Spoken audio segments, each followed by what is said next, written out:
Прават ли доволно општините за ефективно и транспарентно вклучување на младите при креирањето на локалните младински политики или пак се е сведено на стихино делување за кое младите најчесто не знаат ништо?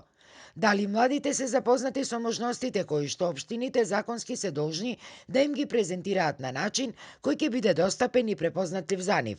Ова, особено во делот на правото на финансиска поддршка за себе надоградување, а кое е регулирано со ставка од општинските буџети и која според новиот закон за млади од јануари годинава изнесува 0,1% од вкупниот буџет на општината, а зашто младите велат дека воопшто не се запознати.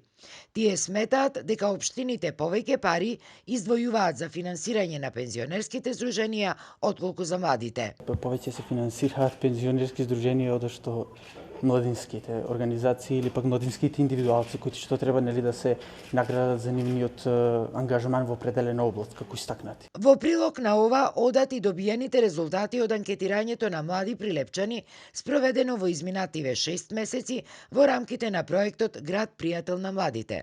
Според тие резултати, младите во Прилеп имаат лоша комуникација со носителите на одлуки на локално ниво. Треба да се зајакнат комуникацијските канали на самата општина и да се воспостави контакт помеѓу младите и општината, односно да се донесат механизми и алатки кои ќе бидат лесно достапни до младите луѓе. Младите луѓе да можат на свој јазик да разберат што точно се случува на локално ниво на темата младински политики. Од општина Прилеп пак се правдаат дека тие веќе ги имале имплементирано сите потребни механизми и алатки за транспарентна соработка со младите.